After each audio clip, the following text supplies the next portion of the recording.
Mayong buntag mga igsoon, atong sugdan karon ang Sunday Catechism, Catechism before the Mass. Ato kining ginapahigayon kada una o ikaduha nga Domingo sa bulan. So, naa kita karon sa sakramento sa kumpisal. So, padayon kita og naa kita diri nahunong sa contrition. Atong pagahisgutan karon ang contrition. So, sa valid confession, para ang atong confession dawaton sa Ginoo, naay upat ka elemento. Number 1, contrition. Second, confession. Ikatulo, absolution. Upat, ang penance. So, usa-usahon naton pero karong Domingo atong pagahisgutan ang contrition. Ang unang element sa confession. So, unsa ni siya ang contrition? Simple lang. Mao kani ang nagbasol ka, no? Nagmahay sa imong sala. Imong gidumtan ang sala tungod kay imong na pasakitan ang Dios.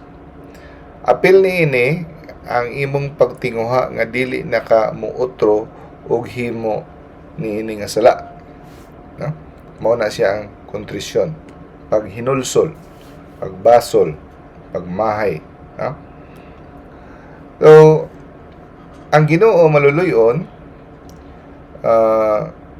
kaya niya pasayloon ang tanan nga sala nato, bisag unsa kadako, bisag unsa kadaghan, bisag unsa kangilad, bisag unsa kabugat.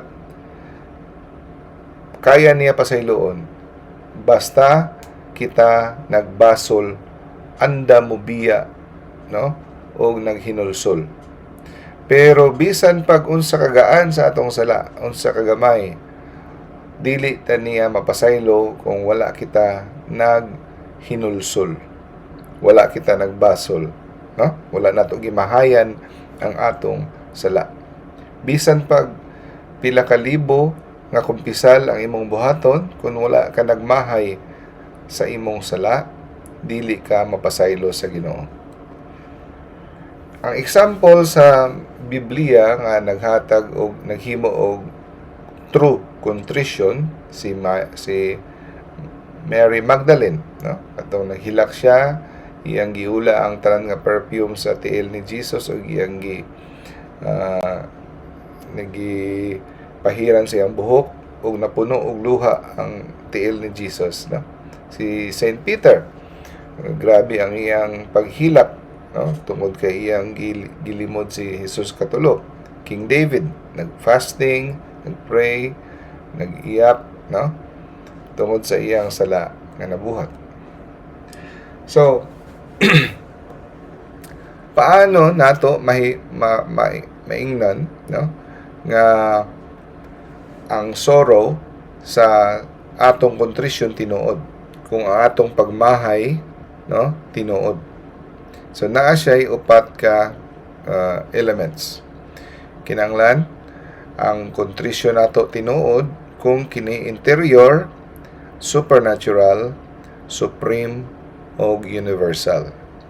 So interior kung gikan kini sa atong kasing-kasing, no? Dili lang gikan sa atong baba. Musulti tag sorry, pero sa kasing-kasing dili ta tinuod nga nagbasol. Example, usa ka lalaki naglakaw, nabanggaan niya ang tiguang nga babaye, tapos nangahulog ang gidala sa tiguang. Ningon ng laki, sorry, tapos lakaw ra po dayon siya, pasagdan niya tigulang. Pero sa iyang hunahuna, danghag lang kang tiguang nga ka, no? Wa man ko kagatan-aw sa imong gitan-aw, no? Pero sa iyang baba ningon siya, automatic, sorry, pero sa iyang kasing-kasing wala siya nagmahay sa iyang gibuhat. Iya pang gibasol sa iyang hunahuna ang tiguang. So mo na siya ang dili interior, no? Ikadua, supernatural. dapat ang atong pagmahay sa atong sala, paghinulsol, magsumikad gikan sa atong pagtuo, dili tungod sa natural motives. Ang meaning ani sa gikan sa atong pagtuo, tungod kay nahadlok kita sa silot sa Ginoo, so pwede na siyang matawag nga supernatural. Tungod kay napasakitan nato ang Ginoo, so naay kalambigitan sa Ginoo, no? O tungod kay sa mawala nato ang blessing or mawala nato ang langit, mo na siya ang supernatural. Pero kung ikaw nagmahay tungod sa epekto, like ang isa ka ng kawatan, nagmahay siya sa iyang sala kay tungod kay nadakpan siya, mora na, or tungod kay nawad-an siya og amigo, nawad-an siya kwarta, nagmahay siya kay nawala ang iyang kasikatan, dili supernatural ang cause, dili supernatural ang rason sa iyang pagmahay, tungod kay sa mga kalibutanhon nga rason, no? So dili na siya mao ang supernatural. Ikatulo, supreme. Dapat ang tanan natong sala atong mahayan, no? Dili pwede ang usara atong mahayan. Like for example, nang nagmahay ka kay na imong nabanggaan, nabuak ang samin tungod kay imong gilaparo ang imong kontra. Tungod sa imong paglaparo, naangin ang bata, no, na nasamad. Pero wala ka nagmahay sa imong paglaparo sa imong kontra. Ang ubang mga bagay imong gimahayan, pero kini wala ka nagmahay. So dili siya matawag nga supreme. Dapat tanan nga atong gibuhat, no? For example, laparo ka og kaupat. Kung nagmahay ko sa tulo ka laparo, pero sa usa wa na ako gimahayan. So dili na dawaton sa Ginoo, dapat tanan natong sala atong mahayan, no? Tapos para matawag ni siya nga supreme, no? Dili kinahanglan nga maghilak gyud ka. Dili sa luha makita ang atong sorrow, kundi makita sa atong desisyon nga dili na ta mo utro pagbuhat na ani. Andam kitang moantos, no? Andam kitang mawad-an og mga benepisyo sa ning kalibutana, basta ang atong rason nga dili na makahimo pagbuhat ni ini nga sala. Mao kana ang tinuod nga pagmahay sa sala. O kini universal, no, ikaupat, so mo na ni atong universal kung tanan atong namahayan. Okay, unsa ni siya ang act of contrition? Nakadungog na taanay, act of contrition. So usa ni siya kapag ampo, no? Nga atong gi-express ang atong paghinulsol, no? Kay atong napasakitan ang Dios. So pwede siya your own words or pwede pod ang katong formula nga gihatag sa simbahan. Bisag pag as simple as, "Oh my God, I am sorry with all of my heart for having offended you because you are all good." Igo na ni siya, no? Pero ato lang i-share ang formula sa simbahan. "Oh my God, I am heartily sorry for having offended you, and I detest all my sins because of your just punishments. But most of all, because they offend you, my God, who are all good and deserving of all my love. I firmly resolve with the help of your grace to sin no more and to avoid the near occasions of sin. Amen." So, mo na siyang act of contrition nga prayer, no? So, kung mag-pray ka sa act of contrition, matinud-anon, ang tanan ni mga venial sin, no, mapasaylo. Kung makahimo ka og perfect act of contrition, bisan pa ang mortal sin, mapasaylo. ato nang hisgutan taud-taud. Okay? So kung ikaw walay mortal sin, kanunay ka nagapangalawat, kada simba ka kada adlaw, advisable nga mag-confess ka every 2 weeks or every once a month. Kay bisan pag wala kay mortal nga sala, ikaw mangumpisal, makadawat ka og special graces, no? Makadawat ka og special graces, makapalig-on kanimo og makapadugang sa imong sanctifying grace. So perfect contrition. Unsan man siya ang perfect contrition? From the word perfect, no? Gikan kini siya, no, magsumikad sa atong gugma sa Dios, sa atong hilabihang gugma, putli nga gugma sa Dios, nga nagmahay kita sa atong sala tungod kay napasakita nato ang si God nga infinitely perfect, infinitely beautiful, infinitely good, no? O tanan nga iyang gihatag kanato o gisuklian nato siya og dili maayo. No, tungod sa atong gugma na nagsubo ka kay ang hinigugma nimo, ang labing maayo nga Dios gipasakitan nimo, mao na siya ang perfect contrition, no? Nagsumikad sa gugma because of pure and perfect love of God. So dili ni sayon ang perfect contrition. So mabasa nato sa Luke chapter 7 verse 47 nga moingon si Jesus, "Therefore I say to you, her sins, many as they are, shall be forgiven because she loved much." Tungod kay sa kadakong gugma, napasaylo ang sala. So, ang perfect contrition, it is about the love of God, no? Napasakitan nato ang atong hinigugma. So, ang perfect example ani si Mary Magdalene. Example sa iyang perfect contrition, no? Ug tungod niini, it has said that she never sinned again. So, lisod buhaton pero sayon ang formula. Okay? It is easy to make an act of perfect contrition kung maghandom lamang kita sa paghigugma sa Dios. Kung atong gihigugma ang Dios, sayon kini makabot. No? Pero kung walay gugma, lisod kaayo kini. No? So, paano nato mapatubo ang atong gugma sa Dios?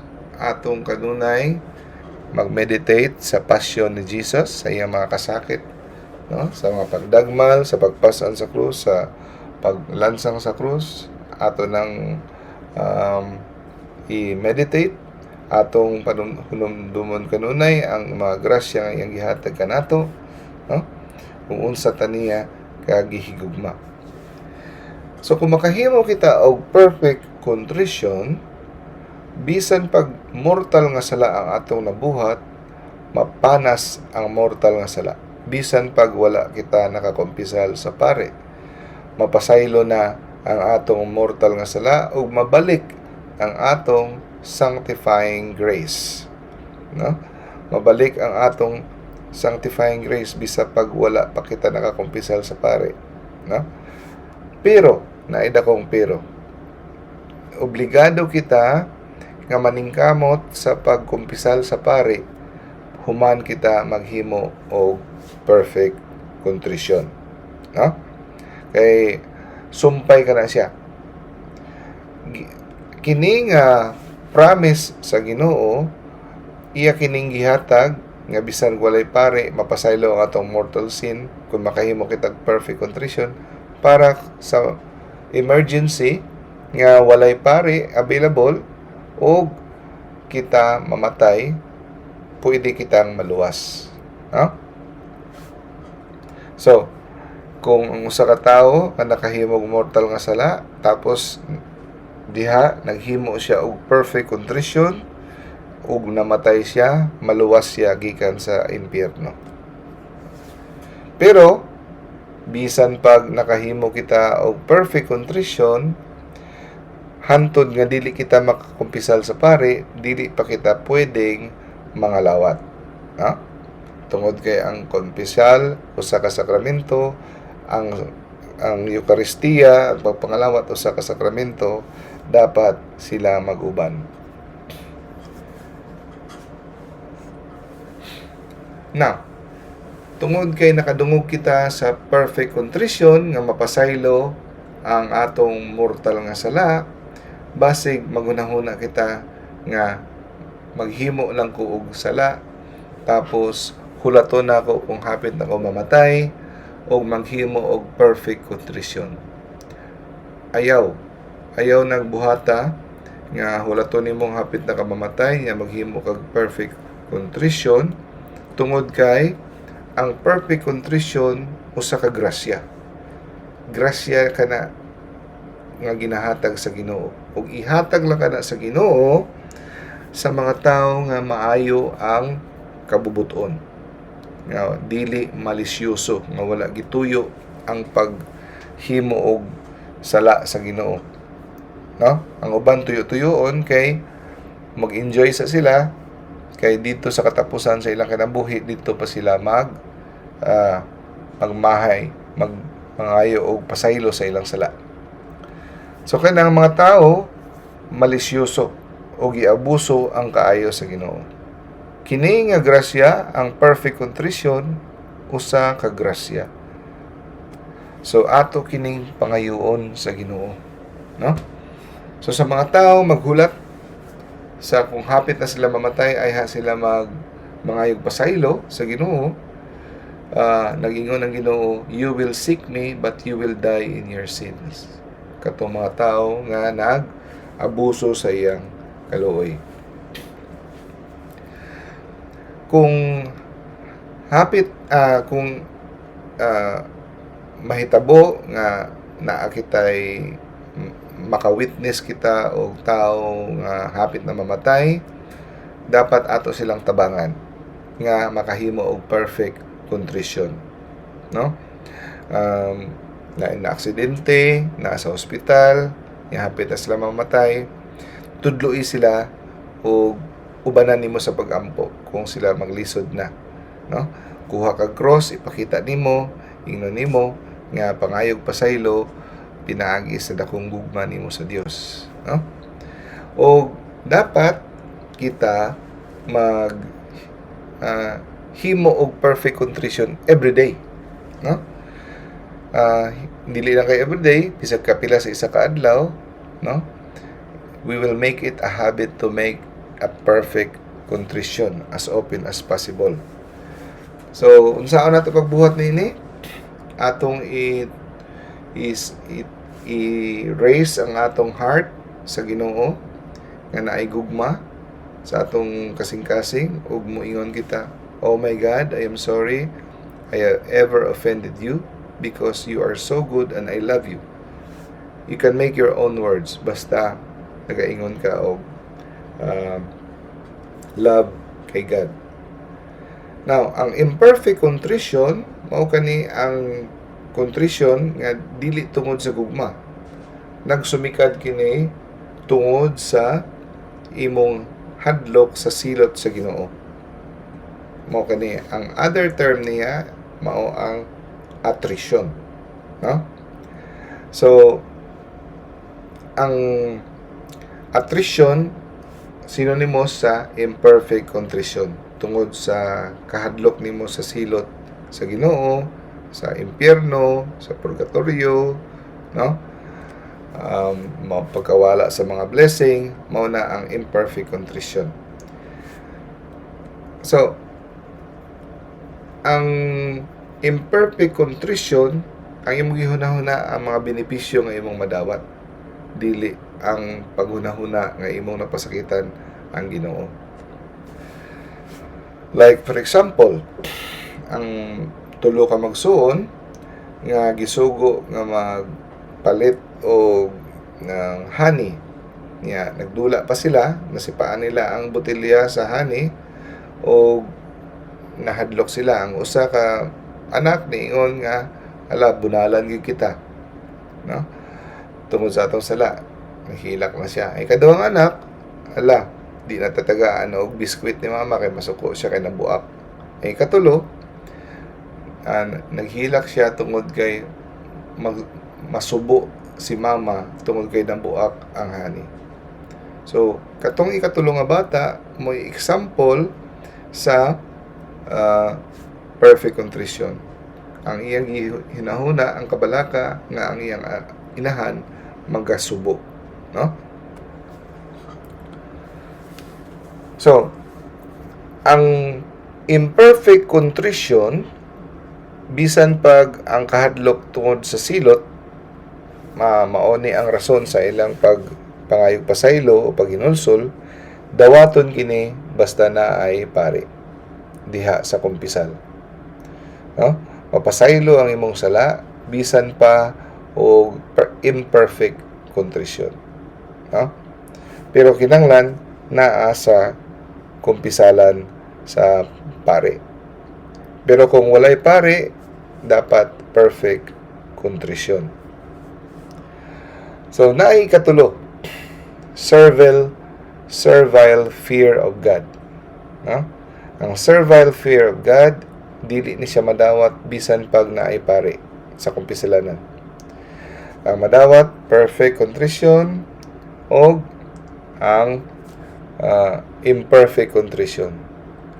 Pero ang servile fear of God, dili ni siya madawat. Unsa man ni siya? Ang imong tan-aw sa Ginoo murag mapintas nga amo nga manglatigo. Nga dili mangayo kag pasaylo or dili ka mahimog sala tungod kay ang silot lang ang imong gitan-aw. Ang imong gihunahuna, kung walay silot, andam kang mubuhat sa sala. Wala kay problema sa pagbuhat sa sala, balik-balikon nimo. Ang imo lang gilikayan tungod lang sa sala. So wala bisan gamay nga kahadlok, bisan gamay nga gugma nga nabilin sa kasing-kasing. Ang iyang tan-aw sa Ginoo usa ka amo nga mapintas nga igo lang musilot. So dili ka na siya madawat, mo nang tawag servile fear, o dili ka na angayan diha bisan sa kumpisalanan. So paano kita makahimo og perfect contrition? Again, pangayoon nato sa Ginoo. Usa kini ka grasya, no? Pangayoon nato every day, Lord, give me the grace to have a perfect contrition. Atubang ka sa cross, hunahunaon nimo ang kamaayo sa Ginoo, ang iyang mga pag-antos kanimo. So kada kanusa kita maghimo og perfect contrition every night or as often as you want, no? Kada himo nimo og perfect contrition, mo increase ang imong sanctifying grace, no? Og daghang benepisyo og daghang mga sala nimo ang mapasaylo kada himo nimo og perfect contrition, no? It will strengthen your soul, it will increase your confidence, og makadawat ka sa tinatawag nga final perseverance. So kung ikaw naanad sa paghimo og perfect contrition kada adlaw, dako ang posibilidad nga sa imong kamatayon makahimo ka niini o makahimo ka niining perfect contrition o ikaw malawas, no? So let your last prayer be an act of love.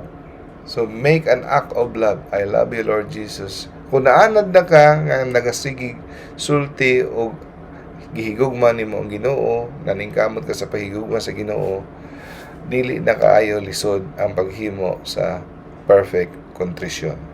Mayong buntag ka natong tanan o announcement, giawhag ang tanan nga mga pamilya nga mag volunteer sa pag-sponsor sa kada misa, no? Magpalista kita sa mga gusto maghimong sponsor sa misa kada pamilya, no?